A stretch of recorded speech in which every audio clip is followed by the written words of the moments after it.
बच्चों हम कक्षा 7 की गणित पाठ्य पुस्तक का अध्ययन कर रहे हैं और हमारा चैप्टर चल रहा है बच्चों अध्याय 12। क्या नाम है बच्चों इसका? बीजीय व्यंजक। बच्चों हमने इसके 10 भाग पूरे कर लिए हैं और आज हम शुरू करने जा रहे हैं इसका भाग 11, जिसमें बच्चों हम प्रश्नावली 12.4 के सभी प्रश्नों को हल करेंगे। ठीक है बच्चों, तो अपनी कॉपी और पेन साथ लेके बैठना है और सभी प्रश्नों को साथ साथ हल करना है। सबसे पहले देखो क्वेश्चन नंबर 1। बच्चों क्वेश्चन नंबर 1 क्या दिया हुआ है कि बराबर लंबाई के रेखाखंडों से बनाए गए अंकों के पैटर्न को देखिए। हमें बराबर लंबाई के रेखाखंडों से बनाए कुछ पैटर्न दिए हुए हैं। जैसे बच्चों 6 बना हुआ है, 6 या 2 6 है या 3 6 है, ऐसे बच्चों आगे श्रृंखला आगे चल रही है। अब बच्चों आप रेखाखंडों से बने हुए इस प्रकार के अंकों को इलेक्ट्रॉनिक घड़ियां या कैलकुलेटर पर भी देख सकते हैं। ऐसे अंक हमें कहाँ मिलते हैं बच्चों? कैलकुलेटर पर।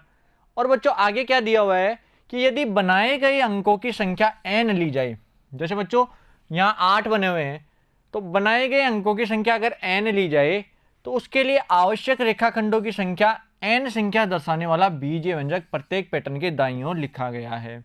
जैसे बच्चों हमें देखो सबसे पहले क्या दिया हुआ है? 6 बना हुआ है, तो 6 में कितने रेखाखंड काम में आए? 1 2 3 4 5 6, तो नीचे कितना लिख दिया? 6 रेखाखंड। 2 6 बनाने में 11 रेखाखंड, 3 बनाने में 16।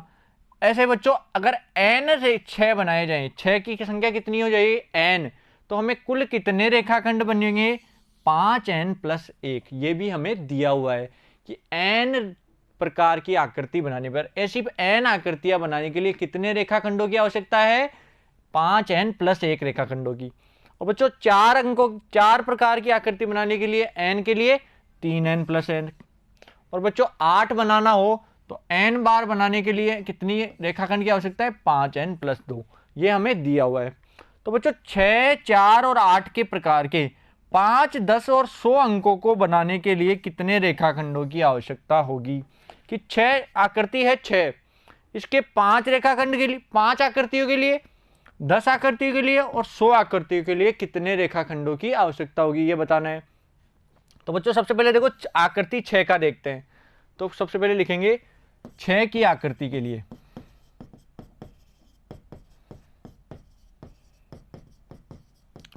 n आकृति में रेखाखंड कितने हैं बच्चों? n आकृति में कितने रेखाखंड की आवश्यकता होती है 6 के लिए? तो देखो हमने क्वेश्चन में दिया हुआ है 6 के लिए n आकृति में चाहिए 5n + 1 रेखाखंड। कितने बच्चों? 5n + 1। ये हो गया n आकृतियों के लिए। अब हमें कितने के लिए निकालना है? 5 आकृतियों के लिए। तो बच्चों 5 आकृति के लिए रेखाखंड, 5 आकृति के लिए कितना रेखाखंड मिल जाएगा? यहां n बराबर हो जाएगा 5। तो देखो 5n + 1, इसमें n की जगह 5 रख दो। 5 × 5 + 1, तो बच्चों 5 को 5 से गुणा किया 25 + 1, कितना आ गया बच्चों? 26। तो बच्चों अगर 6 की आकृति बनानी है, कितनी? 5 आकृतियां, तो इसके लिए कुल रेखाखंडों की आवश्यकता हो जाएगी 26 रेखाखंड। ठीक है बच्चों, समझ गए? तो 5 आकृतियों के लिए 26 रेखाखंड। 10 आकृतियों के लिए, 10 आकृति के लिए रेखाखंड, तो बच्चों n का मान 10 रख दो। अब n की जगह हम कितना रखना है? 10 रखना है। तो 5 × 10 + 1, सूत्र हमेशा वही होगा 5n + 1, क्योंकि n के लिए 5n + 1 है, तो 10 के लिए 5 × 10 + 1 यानी 50 + 1। तो रेखाखंडों की संख्या हो गई 51। कितने रेखाखंडों की आवश्यकता है बच्चों? 51। ऐसे बच्चों 100 आकृतियों के लिए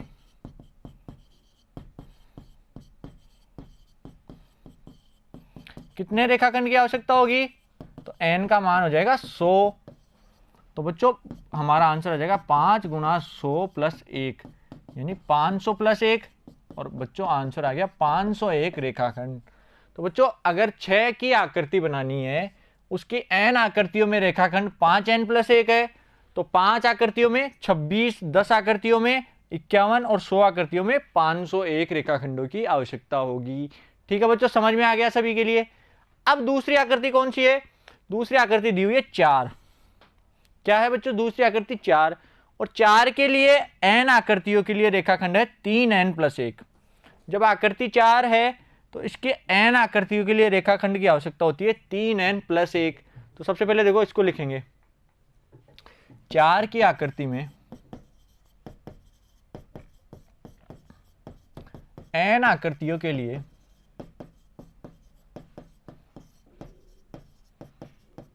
कुल रेखाखंड कितने थे बच्चों? 3n+1। तो बच्चों 5 आकृतियों के लिए कितना हो जाएगा? 5 आकृतियों के लिए रेखाखंड, 5 आकृतियों के लिए रेखाखंड। तो बच्चों n के लिए 3n+1 है, तो यहाँ n का मान हो जाएगा 5।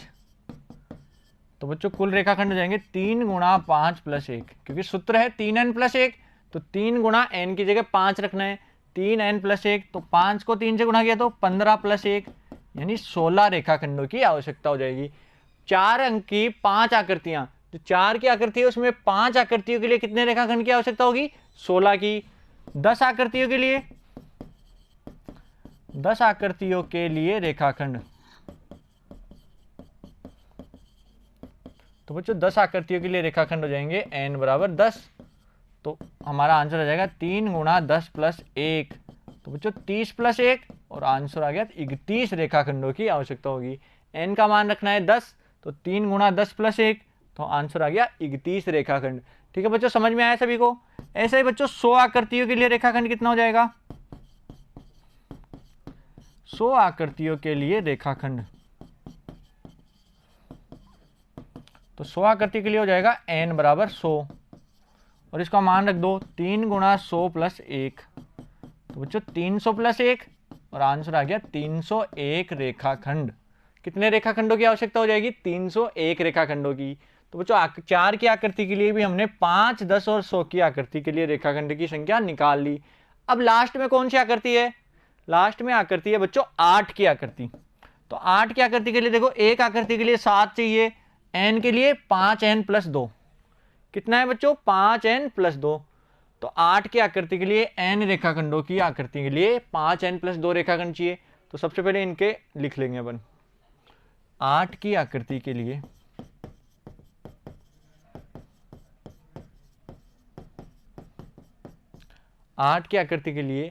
n आकृतियों में रेखाखंड,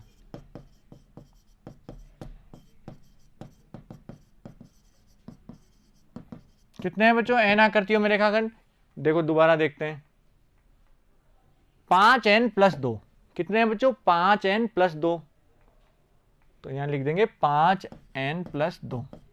अब कितने के निकालना है बच्चों? 5 आकृतियों के लिए, तो हम लिखेंगे 5 आकृतियों के लिए रेखाखंड,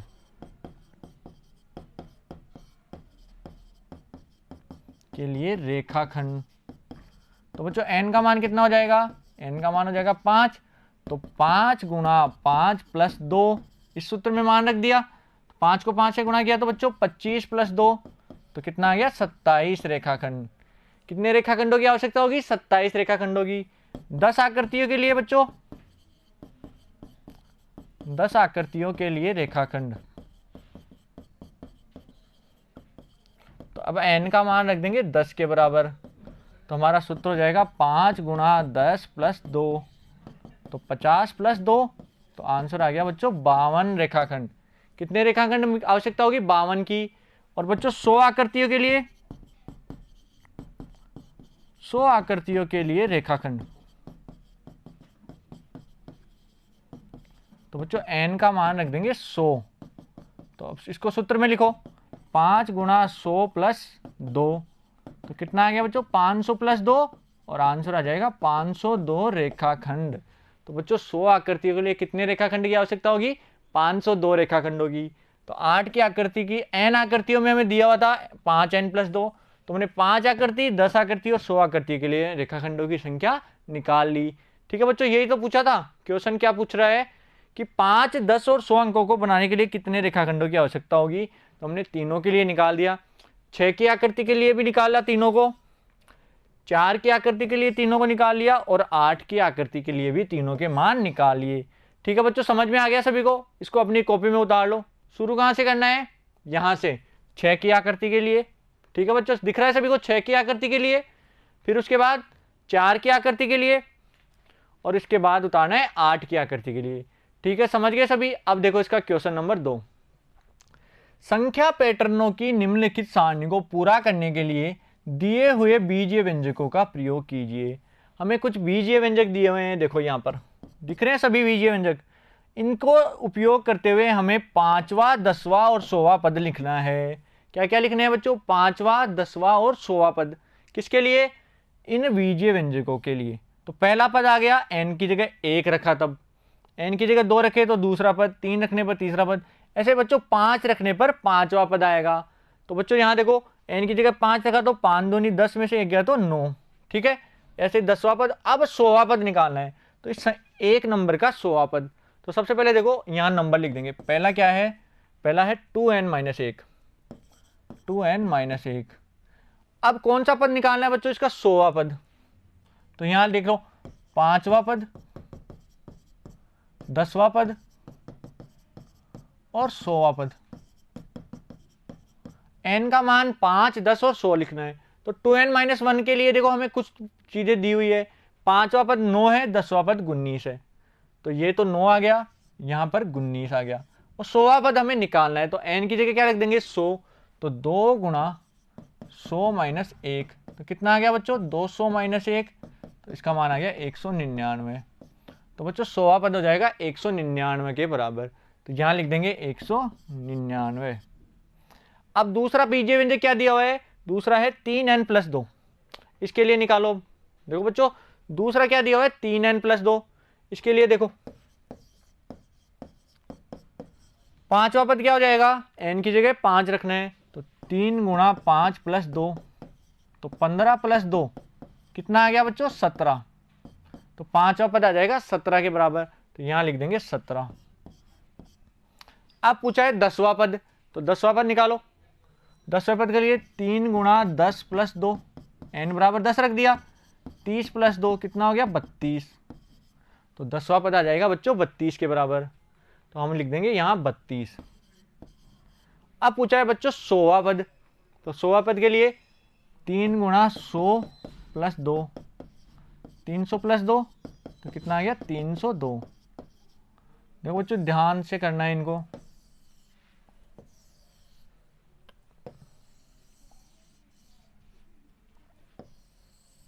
तो 100वां पद कितना आ गया? 302, तो यहां लिख देंगे हम 302। फिर इसके बाद कौन सा बीजीय व्यंजक है? 4n+1। क्या है बच्चों? 4n+1, तो तीसरा लिख देंगे 4n+1। 5वां पद निकालो, तो n की जगह कितना लिखना है? 5 रखना है, तो 4 गुणा 5 + 1, तो 4 को 5 से गुणा किया, 20 + 1 कितना आ गया? 21। तो 5वें पद में लिख देंगे 21। अब निकालना है 10वां पद, तो 10वें पद के लिए देखो 4 गुणा 10 + 1, तो 40 + 1 कितना हो गया? 41। तो 10वां पद आ गया 41 के बराबर, तो यहां लिख देंगे 41। और निकालना है 100वां पद, तो 100वां पद देखो 4 गुणा 100 + 1, तो 400 + 1, तो बच्चों कितना आ जाएगा? 401। तो आंसर आ गया 401, तो इसमें 100वें पद में लिख देंगे 401 के बराबर। ठीक है बच्चों, समझ में आ रहा है सभी को? अगला पद क्या है? 7n+20। क्या है बच्चों? 7n+20, तो इसको लाइन बना देंगे और चौथा लिखेंगे 7n+20। अब 5वां पद निकालना है, तो n की जगह 5 रखेंगे, तो 7 गुणा 5 + 20, 7 को 5 से गुणा किया, 35 + 20, और 35 और 20 कितने होते हैं? 55। तो बच्चों 5वां पद आ गया 55, यहाँ लिख देंगे 55। अब निकालना है 10वां पद, तो 10वां पद निकालो। 7 गुणा 10 + 20, तो 70 + 20 कितना हो गया बच्चों? 90। तो इसका 10वां पद आ जाएगा 90 के बराबर, तो यहाँ लिख देंगे 90। और बच्चों अब निकालना है 100वां पद, तो 100वां पद देखो 7 गुणा 100 + 20, 700 + 20, तो कितना आ जाएगा बच्चों? 720। तो इसका 100वां पद आ गया 720 के बराबर, तो यहाँ लिख देंगे 720। अब लास्ट अंतिम क्या रह गया? n² + 1। लास्ट वाला है बीजीय व्यंजक है n² + 1, तो यहाँ लाइन बना देंगे और 5वां लिखेंगे n² + 1। ठीक है बच्चों, n² + 1 के लिए देखो पांचवा, 10वां और 100वां। 100वां तो दिया हुआ है 10,001, हमें पांचवा और 10वां पद निकालना है। तो देखो यहाँ तो हमें दिया हुआ है 10,001। अब पांचवा पद निकालो। पांचवा पद क्या आएगा? 5 का स्क्वायर प्लस 1। एन की जगह क्या रख दिया? 5 रख दिया। 5 का स्क्वायर कितना होता है? 25 प्लस 1, तो ये आ गया 26 के बराबर। तो इसमें लिख देंगे अपन 26। ठीक है बच्चों, यहाँ क्या आ जाएगा? 26 आ जाएगा। अब निकालना है इसका 10वां पद। तो 10वें पद देखो, 10 का स्क्वायर प्लस 1, तो 10 का स्क्वायर कितना होता है? 100 प्लस 1, तो आ गया 101 के बराबर। ठीक है बच्चों, कितना आ गया? 101। तो यहाँ लिख देंगे 101। तो बच्चों हमने निम्न व्यंजकों का प्रयोग करते हुए सभी सारणी के मानों को लिख दिया है। ठीक है बच्चों, तो सभी सारणी के मान समझ में आ गए किस प्रकार आए। तो हमने यहाँ सोल्व करके भी बता दिया कि हमने इस प्रकार निकाले हैं। तो बच्चों दोनों सारणी के मान भी लिखने हैं और इनको भी कॉपी में लिख के आना है। ठीक है बच्चों, समझ में आ गया सभी के? तो प्रश्नावली 12.4 के क्वेश्चन नंबर 1 और 2 पूरे हो गए हैं। और बच्चों आशा करता हूँ आपको अच्छे से समझ में भी आए होंगे। बच्चों फिर भी कंफ्यूजन है तो आप वीडियो को शुरू से दोबारा देख सकते हैं, जिससे आपके सभी डाउट क्लियर हो जाएंगे। अब बच्चों अगले पार्ट में हम शुरू करेंगे प्रश्नावली 13। Thank you.